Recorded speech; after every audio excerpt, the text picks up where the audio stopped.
Yeah, practice going well. I think the guys are making some good natural progress. We've started to get into a lot of situational football, which has been a good step for us to take. As you can imagine, there's obviously different steps to this. I mean, first for us is culture, mentality, then starting to install schemes, fundamentals that we believe in, and now you got to take those two things and transition it into actually playing the game. Not just executing one play or one call here and there, but how does it fit within the context of a full game? So we've started the last couple of days getting into our situational work, and I think the guys have handled it well. I think the practices have been fun. I mean, I've a lot of times not wanted practice to end, and I get the feeling I'm not the only one out there that feels that way. It's been a lot of fun. The guys have had a lot of energy, a lot of physicality, a lot of excitement, and I do see the quality of the ball improving each day. So I thought we had a successful week. Looking forward into getting to some scrimmage portions in the next couple of weeks, which I think will be a great kind of litmus test for where we're at, some of the improvements that we've made. But a lot of excitement, and appreciate our players, the way they've responded, the way they're working right now. It's been very positive. Let's start with Ryan Young. Having been through a week of practice with pads, Lincoln, what's something you've learned about this roster that you maybe didn't know going in? And is there one unit that's kind of standing out to you?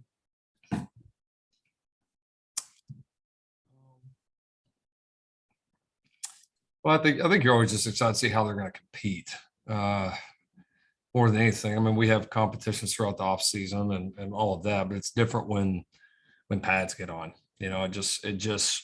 It shows up differently. And I think this team's competitive nature, once the pads have gotten on, has risen. It's been very positive. So I think that's been good. Position groups, as you can imagine, nobody's been just perfect. Nobody's been horrible. There's a lot of promise. I think each group has had some of their moments where they played very well. Also, some moments where there's no doubt we've got to continue to improve. So I would say, as expected. I don't know that you certainly have some groups that are a little bit more experienced or have a few more bodies, a little bit more depth, all of that. But I mean, I would say in the grand scheme, it's been very competitive on both the competitive work between special teams back and forth, offense, defense back and forth, extremely competitive. Typically it's a group gets the upper hand and then the other group fights back, and a lot of back and forth, which in my history, when you have that, that's typically a pretty positive thing, when you look at the outlook of the team. Because if you got a side that's really weak or a side that's willing to lay down when things don't go their way, then obviously you've got some issues. So haven't seen that right now. A lot of competitive back and forth. Adam. Hey, Lincoln, some of the players this week have talked about, one of the biggest cultural changes since you've taken over has been the accountability, both on and off the field. I'm just curious what steps you've taken to try to instill that the last few months. Oh man, we'd be on the Zoom for the entire weekend if we covered it all. But I think the simplest way to put it is, we just believe in championship teams, and playing football at championship level involves like being at that level in every single thing that you do. You can't pick and choose, like as a player, as a coach, like which things you think matter, because in reality, they all matter. I mean, it's this game's that competitive, the margins are that thin. And so we approach everything the same way. We treat these guys going to the weight room and working out just like we treat them going to a class. We treat practice or a position meeting just like we treat a tutor or a mentor academically, just like a medical appointment. It's all the same. I mean, it's you're either performing at the standard that we expect, which is a championship level standard, or you're not. And if you're not, it doesn't matter who it is, how much they've played. We really don't care. I mean, it's a staff member, player. I mean, we're all accountable to it. We're all held to the same standard. We're all expected to perform at that level, and that's our job, and that's the player's job. And so for us, we don't really separate. We don't really place value on things. They're all valuable. If we ask you to do it, it's valuable. If we don't ask you to do it, we're not going to worry about it. But if we ask you to do it, player, staff member, anybody, we're all held to the same standard. And there's no leeway. There's no, there's no excuses. There's no, I thought, there's no, well, we do it, we do it now, but when football season comes, we don't, or now spring ball starts, we don't, that doesn't matter. It's a standard. It is what it is, every single person, every day. And we're going to be relentless about that. How would you characterize the roster's response to that? Like anytime you change things, it's going to take some time, but I will say there's been rapid progress. Little rough in the early going, much improved right now, needs to continue to get better. RJ?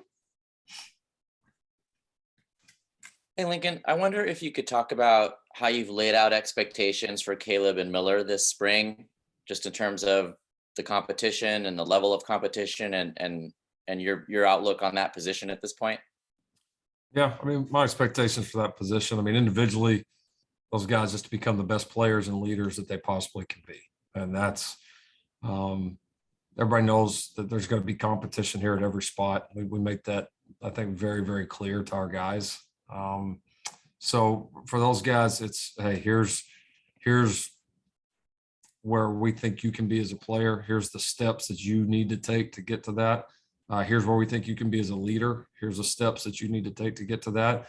And then it's just a constant push every single day. And I think they've done a good job responding to it. I like they're fun guys to coach. They've done a good job, and really the whole room. All those guys have done a really nice job of a good environment in there when we're meeting, competitive environment, but also kind of helping each other, kind of guiding each other, which it's been a really healthy, I would say, quarterback room right now. So I like the way they're competing. I like the way they're improving. And again, goals for them are just, the best versions of themselves, so we get the very best you possibly can be. And a lot of times if you do that, things will take care of themselves. And then from a leadership standpoint, I don't know if there's many great football teams that the quarterback is not certainly one of the leaders on the team and a very positive, competitive, tough presence on the team. And so that's other positions. We obviously need that here and there. You got to have leaders on the team. Quarterback, it's a must. And then I don't want to ask another all weekend question, but could you kind of highlight maybe the top 2 or 3 things you look for in a quarterback when you evaluate him, either as a recruit or a college guy? Winner. I would say toughness.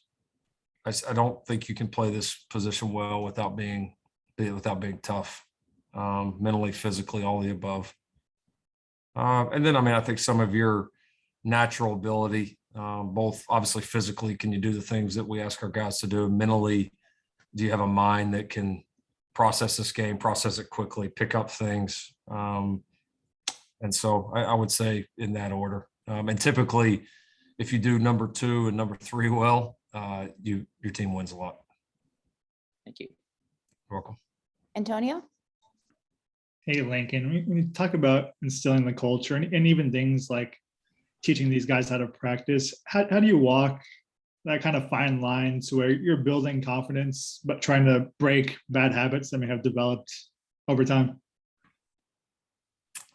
I don't know that we necessarily go into it with the mindset like we're trying to break bad habits. It's kind of like a guy could have good habits, but maybe we want them to have a different set of good habits. I don't know that's always that clear cut that it was bad before, now it's good now. I just think it's, for us, I think we got to clearly articulate everything we want these guys to do, and articulate not only what we want to do, but how we want them to do it, what the expectation level is. And I think once you establish that, then guys have to make a conscious decision. All right, I know exactly what the expectations are. I've been with the staff a little bit, so I see they're going to hold me to it. Then I got to make a decision. I'm either going to do it or I'm not. This whole thing's about your choices, and guys that continually make the right choices are going to get better. they're going to be a part of great things here. Guys that don't, there's going to be repercussions. I mean, it is what it is. And so I think it's just a consistent approach and not taking into account too much guys' experience before this, trying to reshape or overthink it. It's been more for us about, here's what we're asking you to do now.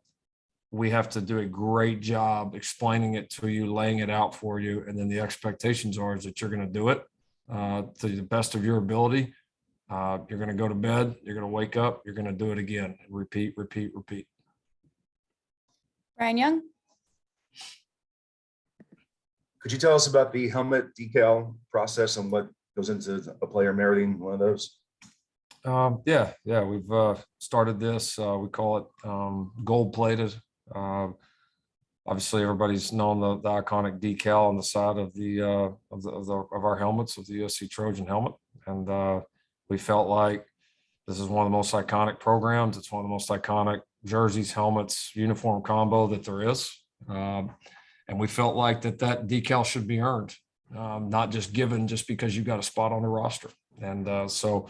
Yeah, we laid out kind of a process that kind of all encompassing habits off the field, habits on the field, competitive nature, putting the team first, being accountable, being reliable, something we spend a lot of time talking about as a staff. Guys are able to nominate players, and if the staff agrees, then we honor those guys, and we've been able to honor them several times with which has been pretty cool with some of our former great players. That have been able to come back and award those to guys, which is pretty cool. So basically, players start with just the Cardinal helmet. They got to earn the logo, and so we've great response. Like I said, we've been lucky. Taylor Mays actually presented today, did a fantastic job. Lenny Vandermeer did on Thursday, did a fantastic job. So it's something that our guys have got to learn the history of this place, the history of this program, how special it is to play here, how special it is to coach here. And it's earned, not given. How many guys have gotten it so far? I don't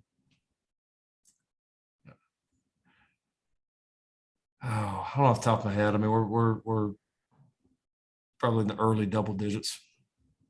Thank you.